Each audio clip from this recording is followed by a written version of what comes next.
Hello दोस्तों, स्वागत है आप सभी का। मेरा नाम है रवि और आज की वीडियो को हम करते हैं शुरू। तो दोस्तों, आज हम बात करेंगे हिंदी की। और हिंदी में हम बात कर रहे थे विकारी शब्द, और विकारी शब्द में हमने संज्ञा, सर्वनाम, विशेषण पढ़ लिए थे। आज हम बात करेंगे क्रिया की। तो दोस्तों, हम यहाँ पर लगभग एक महीना है जो कि पूरा कर चुके हैं अपनी हिंदी में, यानी कि 30 क्लासें लगभग हम लोग ने अभी तक कर ली हैं। तो आप लोग अंदाज़ा लगा सकते हैं कि अगर हम लोग 30 वीडियो के माध्यम से अभी तक हम लोगों ने कर रखा है तो कितना डिटेल में है जो कि हम लोग कर रहे हैं। और जब भी आप लोग बेसिक से पढ़ते हैं तो आपका सिलेक्शन जो है वो निश्चित होता है।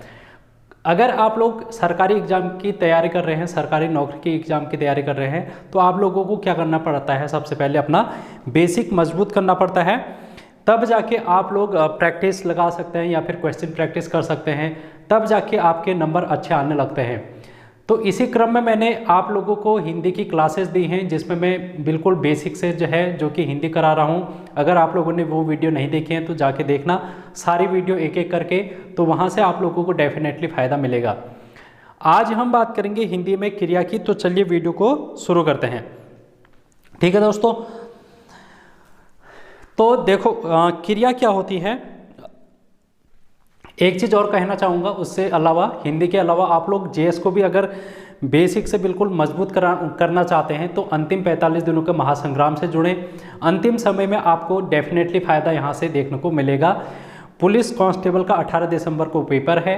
आप लोग एक दिन में दो वीडियो भी देख सकते हैं। आधे घंटे की 40 मिनट की वीडियो है। स्पीड को बढ़ा के आप लोग देख सकते हैं। अंतिम समय में नोट्स ना भी बनाएं, आप लोग एक काम करें, नोट्स ना भी बनाएं, सिर्फ सुन लें उन वीडियोज़ को, तो कोई ना कोई क्वेश्चन वहाँ पर आप लोगों को माइंड में क्लिक जरूर करेगा। जब आप लोग सुनते हैं तो सुनने से आप लोगों को ज़्यादा याद होता है। ठीक है दोस्तों, आई होप आप लोग ये काम करेंगे। तो हम आज बात करेंगे क्रिया की। तो क्रिया की सबसे पहले हम परिभाषा ही बात कर लेते हैं, क्रिया होती क्या है, उसके बाद हम इसको समझेंगे। पहले हम इसकी परिभाषा लिख लेते हैं।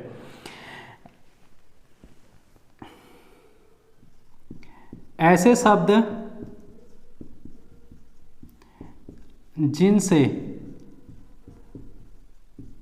किसी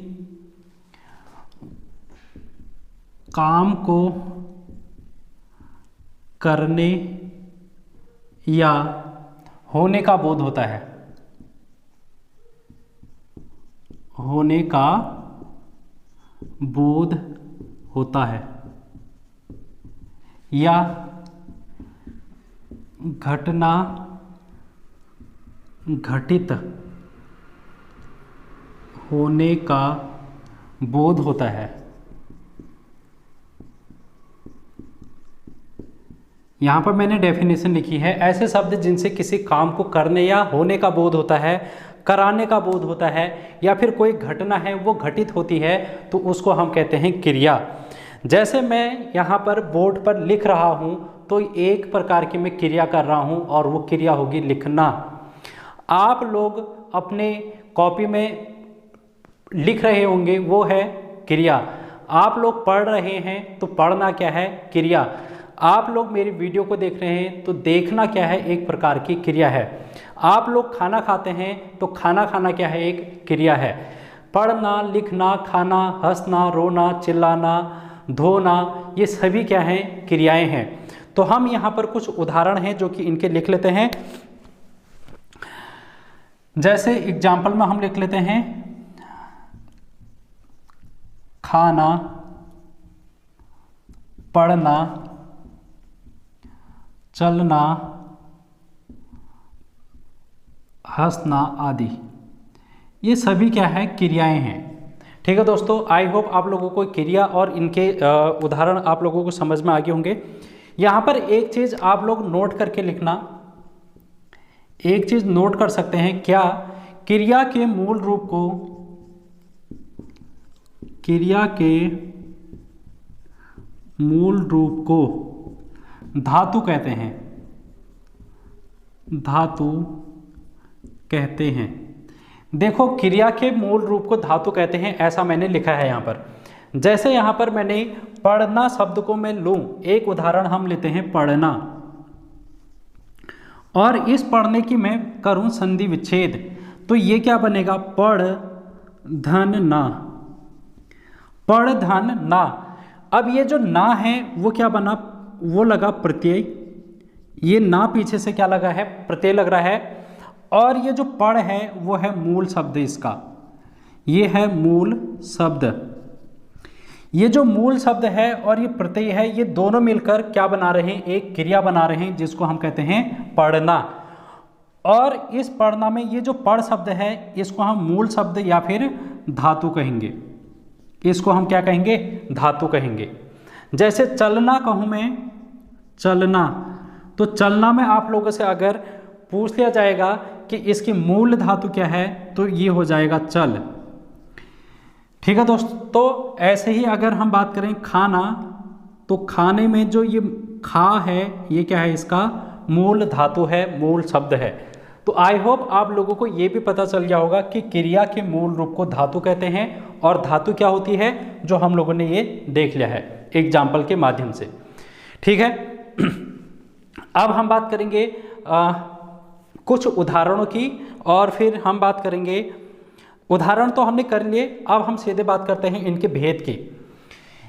क्रिया के भेद की हम अगर बात करें तो मुख्यतः इसके दो प्रकार के भेद होते हैं, उनको हम देखते हैं अब दोनों भेदों को। आज हम सिर्फ एक ही भेद है जो कि डिस्कस करेंगे। इनके भेद देखो, अब मुख्यतः इनके दो भेद होते हैं, एक है कर्म के आधार पर, कर्म के आधार पर, दूसरा है रचना के आधार पर, रचना या प्रयोग के आधार पर।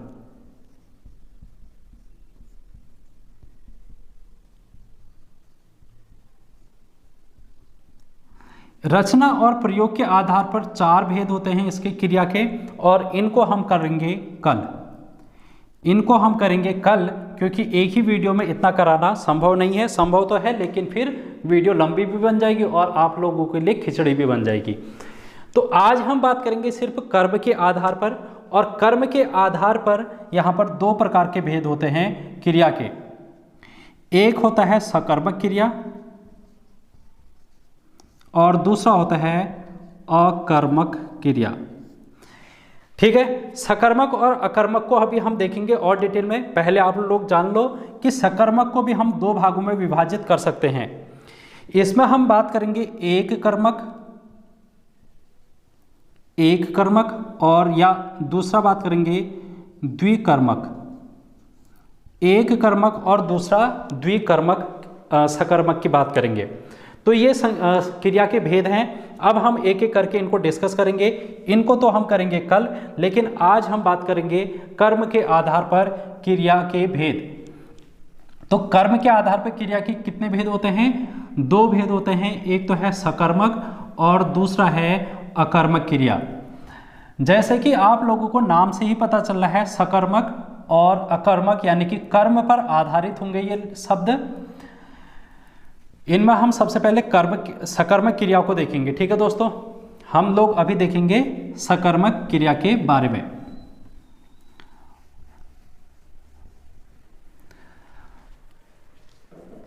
तो हम बात करते हैं अब सकर्मक क्रिया की।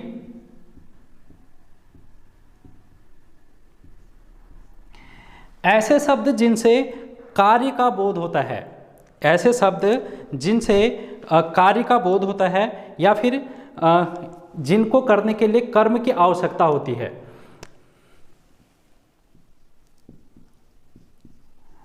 जिस क्रिया में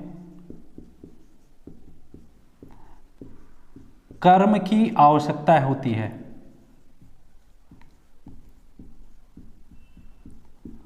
इसमें कर्म की क्या होगी, आवश्यकता होगी।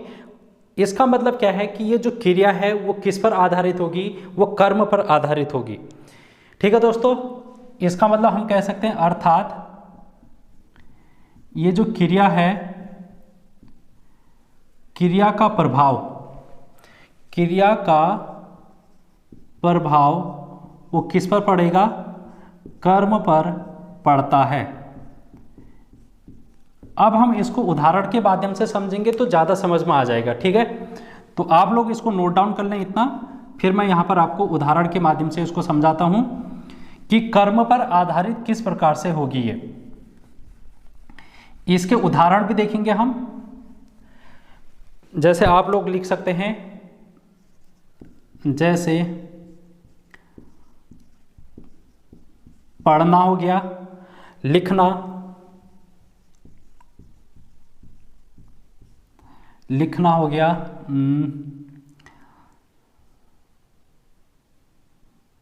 देखना हो गया, ये सभी क्या हैं, क्रियाएं हैं। और कैसी क्रियाएं हैं, ये सकर्मक क्रियाएं हैं।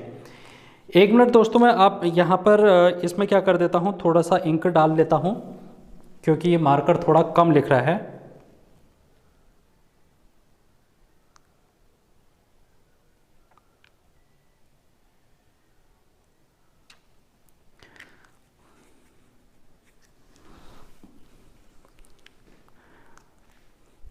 तो हमने उदाहरण देखे जैसे कि लिखना, पढ़ना, देखना और मारना, खेलना,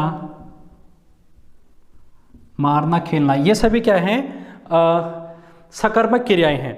अब बात यह आती है कि हम इनको पहचानेंगे कैसे, क्योंकि सकर्मक क्रिया और अकर्मक क्रिया एक जैसी ही हमको दिखाई देती है, लेकिन हम बात करेंगे यहाँ पर इनको पहचाने कैसे। आप लोग सबसे पहले क्रिया को पहचानेंगे। तो क्रिया कहाँ पर होगी, क्रिया वहाँ पर होगी जहाँ पर पीछे से ना लगा होगा। अभी हमने देखा कि क्रिया क्या होती है, जिसमें एक क्रिया क्या होती है जिसमें मूल धातु होती है, एक मूल धातु, और इसमें एक प्रत्यय लगेगा ना। तो जहां पर भी ना शब्द दिखेगा आपको, वो तो होगी क्रिया। तो क्रिया पहचानने का तरीका आप लोगों को पता चल गया कि जहां पर भी पीछे से ना शब्द आप लोगों को दिखाई देगा मूल शब्द में, मूल धातु में, वो होगी क्रिया।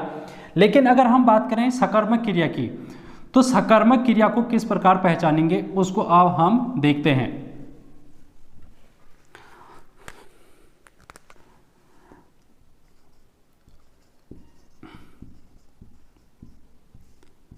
देखो इसको हम कैसे पहचानेंगे। आप लोग क्या करें, यहाँ पर एक प्रश्न पूछें और वो प्रश्न होगा क्या या किसको, क्या या फिर किसको, इन दोनों में से एक प्रश्न आप लोग पूछ लो। अगर इस प्रश्न का उत्तर मिल जाता है तो वो होगी सकर्मक क्रिया। जैसे मैं कहूँ आप लोग, जैसे मैं कहूँ मैं एक किताब पढ़ता हूँ, मैं किताब पढ़ता हूं। उदाहरण हम लिख ही लेते हैं यहां पर, राम किताब पढ़ता है, राम किताब पढ़ता है। और रवि क्रिकेट खेलता है,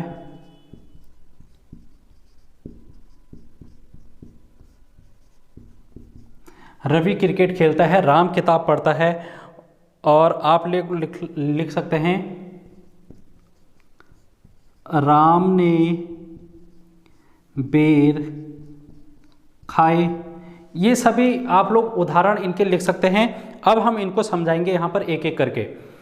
देखो यहाँ पर राम किताब पढ़ता है, तो अगर मैंने पहचानना है तो मैं यहाँ पर क्या प्रश्न पूछूंगा, क्या या फिर किसको। अगर इन दोनों में से किसी एक का उत्तर मेरे को मिल जाता है तो वो क्या कहलाएगी, सकर्मक क्रिया कहलाएगी। राम क्या पढ़ता है, राम क्या पढ़ता है, तो यहाँ पर उत्तर मिल रहा है हमको राम किताब पढ़ता है। राम किताब पढ़ता है, अखबार पढ़ता है या फिर चिट्ठी पढ़ता है, पत्र पढ़ता है, क्या पढ़ता है। तो जहाँ पर भी हमको क्या शब्द का उत्तर मिलेगा वो होगी सकर्मक क्रिया। यहाँ पर आप देखो रवि क्रिकेट खेलता है, अगर मैं क्रिकेट ना लिखूं, क्रिकेट ना लिखूं, रवि खेलता है, तो रवि खेलता है लेकिन क्या खेलता है। यहाँ पर मेरे को एक प्रश्न पूछना पड़ रहा है कि क्या खेलता है। जो ये क्या शब्द का उत्तर मिलेगा वहाँ पर मैं लिखूंगा क्रिकेट। तो इस प्रकार आप लोग देख रहे हैं कि क्या का मेरे को आंसर मिला, क्रिकेट खेलता है। तो ये हो गया एक प्रकार की सकर्मक क्रिया। वैसे ही अगर मैं कहूँ राम ने बेर खाए, राम ने क्या खाया, राम ने क्या खाया, तो राम ने क्या खाया, बेर खाया। तो बेर शब्द है जो कि मेरे को उत्तर दे रहा है, तो यहाँ पर क्या हो गया, सकर्मक क्रिया हो गई। तो आप लोग देख रहे हैं यहाँ पर ये जो खाए है वो क्या है, क्रिया है, ये क्रिया है, और ये जो बेर है ये क्या है, कर्म है। ये बेर क्या है, कर्म है, काम है, कर्म है। इसी प्रकार यहां पर पढ़ना क्या है, पढ़ना तो है क्रिया। देखो पढ़ता है ना, आप लोग यहां पर कंफ्यूज ना करें, जैसे कि पढ़ता लिखा है मैंने, पढ़ता, तो ये क्या है, एक क्रिया का ही रूप है। कौन सी क्रिया है, इसमें पढ़ धातु है और पढ़ धातु में ना क्रिया लगेगी, पढ़ना हो जाएगा। और इसका विस्तृत परिवर्तित रूप क्या है, पढ़ता। तभी तो हम इसको कह रहे हैं विकारी शब्द, ऐसे शब्द जिनमें विकार उत्पन्न हो सकता है। जहां पर पढ़ना लिखा होगा वो तो क्रिया होगी, क्योंकि हम पहचान लेंगे ना लिखा है। लेकिन अगर यहाँ पर पढ़ता है तो पीछे से ता है, लेकिन हम इसको भी क्रिया कहेंगे। क्रिया का मतलब है कि ये विकारी शब्द है, इनमें परिवर्तन हो सकता है। पढ़ना, पढ़ता या फिर पढ़ते, हम पढ़ते हैं, तो यहाँ पर ते आ गया, यानी कि इसमें विकार उत्पन्न हो रहा है, तो इसीलिए हम इनको विकारी शब्द भी कहते हैं। उसी प्रकार खेलता, तो खेलता कहाँ से आ रखा है, ये खेलना से, खेलना, खेलता, खेलते, तो इस प्रकार के जो शब्द होते हैं वो विकारी शब्द होते हैं। और ये क्या खेलता है, क्रिकेट खेलता है, तो क्रिकेट क्या हो गया, इसका कर्म हो गया। तो मैंने पहले ही यहाँ पर कह दिया कि क्रिया का प्रभाव कर्म पर पड़ता है। तो यहाँ पर प्रभाव देखो, खेलने का प्रभाव किस पर पड़ा, क्रिकेट पर पड़ रहा है। खाए का प्रभाव कर्म पर पड़ रहा है, बेर पर पड़ रहा है। और क्या पड़ता है, किताब पड़ता है। तो यानी कि इसमें जो कर्म है वो क्या है, प्रधान है। कर्म इसमें प्रधान है, तो ये क्या हो जाएगी, सकर्म क्रिया। और उसमें भी आप लोगों ने इसको देखा। अगर आप लोग देखें, मैंने पहले कहा कि सकर्मक क्रिया दो प्रकार की होती है। एक तो होती है एक कर्मक और दूसरी होती है द्विकर्मक। इसमें एक कर्मक भी हो सकती है ये, और एक हो सकती है द्विकर्मक। ठीक है दोस्तों, ये दो कर्मक भी हो सकती है। अब एक कर्मक क्या होता है, द्विकर्मक क्या होता है, उसको भी समझना। जहां पर या तो उत्तर क्या से मिलेगा या किसको से मिलेगा, दोनों में से किसी एक से उत्तर मिलेगा। जहां पर भी या तो क्या से उत्तर मिलेगा या फिर किसको से उत्तर मिलेगा, तो वहां पर होगा एक कर्मक। एक कर्मक कहां पर होगा, जहां पर सिर्फ एक से उत्तर मिलेगा, या तो क्या से उत्तर मिल रहा होगा या किसको से उत्तर मिल रहा होगा, तो वहां पर होगा एक कर्मक। तो ये जो सभी हैं, इनमें हम, इन उदाहरणों में हमको क्या से उत्तर मिल रहा है, हम सभी में क्या लगा रहे हैं, हम सभी में क्या शब्द का क्या प्रश्न कर रहे हैं, तभी हमको इनका उत्तर मिल रहा है। तो ये सभी क्या हैं, एक कर्मक हैं। ये सभी क्या हैं, एक कर्मक हैं। लेकिन अगर मैं एक उदाहरण की और बात करूं, पहले आप लोग इसको नोट डाउन कर लें, उसके बाद मैं एक उदाहरण की बात करूंगा। देखो मैं एक उदाहरण आप लोगों के सामने लिखता हूं, उस उदाहरण से हम इसको समझेंगे कि द्विकर्मक क्रिया कहां पर हो रही है। ठीक है, उदाहरण हम लिखेंगे यहां पर, उसने रवि को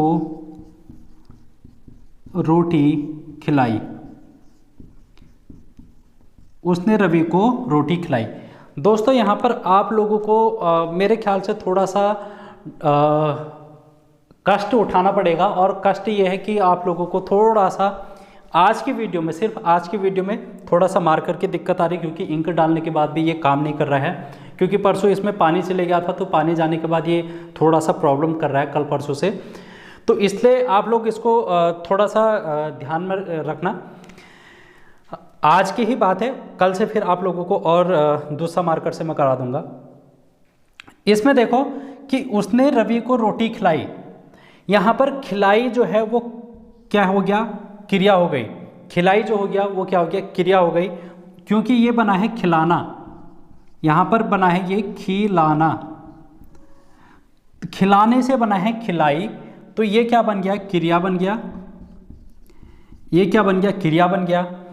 उसने क्या खिलाई, क्या, तो क्या का उत्तर हमको मिल रहा है रोटी से, तो ये हो गया कर्म।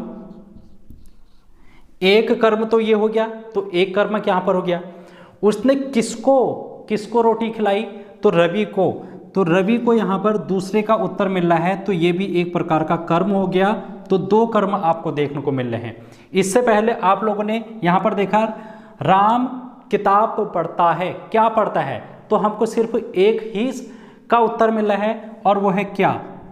तो यहाँ पर एक ही है जो कि कर्म है, लेकिन आप लोग इसमें देख रहे हैं उसने रवि को रोटी खिलाई में यहाँ पर दो प्रकार के कर्म हैं, तो इसलिए हम इसको द्विकर्मक क्रिया कहेंगे।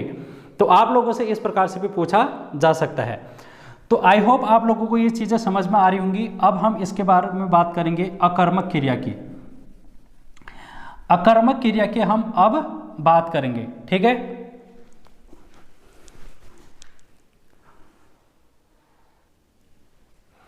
देखो दोस्तों, अब हम बात करेंगे अकर्मक क्रिया की। अकर्मक क्रिया की हम परिभाषा लिख लेते हैं सबसे पहले। वे क्रियाएं जिनमें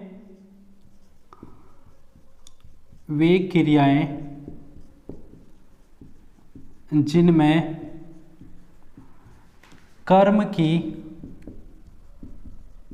आवश्यकता नहीं होती,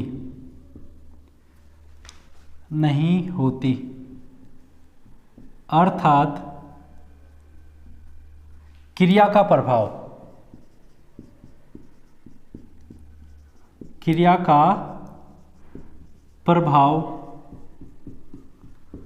कर्ता पर पड़ता है। इसमें क्रिया का प्रभाव किस में पड़ेगा, कर्ता पर पड़ेगा। सकर्मक क्रिया में क्रिया का प्रभाव किस पर पड़ रहा था, कर्म पर पड़ रहा था। हम लोगों ने देखा कर्म पर किस प्रकार से पड़ रहा था, इसमें हम देखेंगे कर्ता पर इसका प्रभाव पड़ेगा।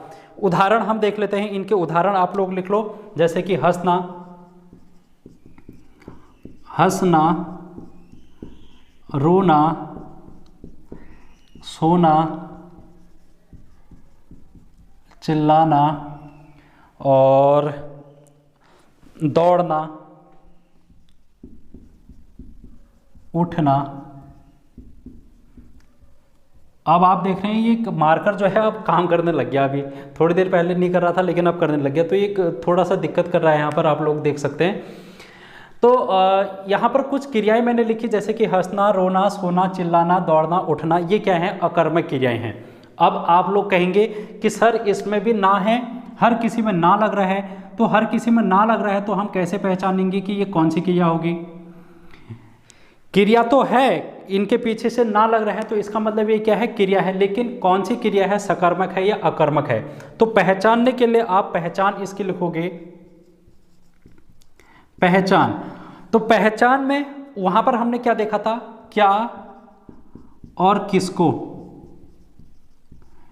क्या और किसको हमने वहां पर देखा था, और क्या और किसको से हमको उत्तर मिल रहा था, जवाब हमको मिल रहा था।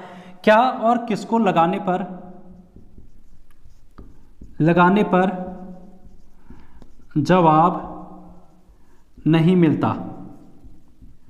इसमें अब क्या और किसको लगाने पर हमको जवाब नहीं मिलेगा, लेकिन हमको क्या करना पड़ेगा, एक ट्रिक इसमें यह है कि आप लोग इसमें कौन लगा सकते हैं।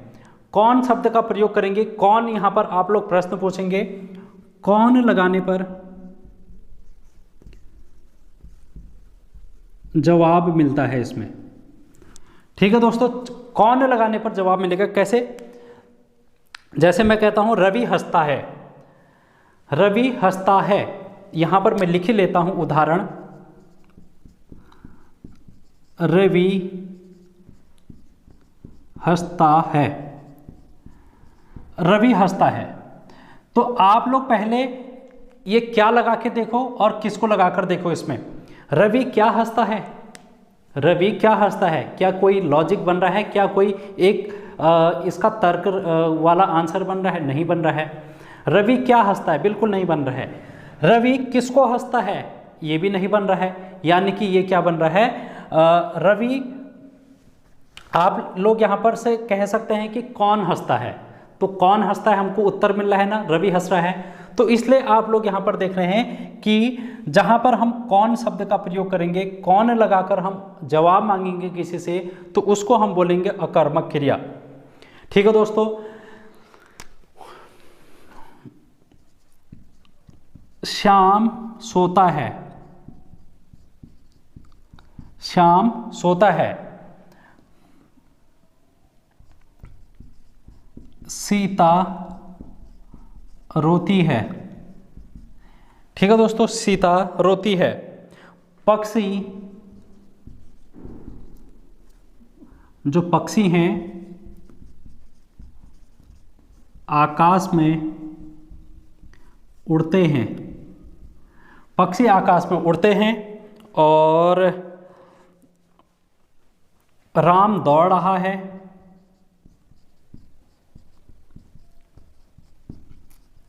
राम दौड़ रहा है। एक उदाहरण और हम लिखें यहाँ पर,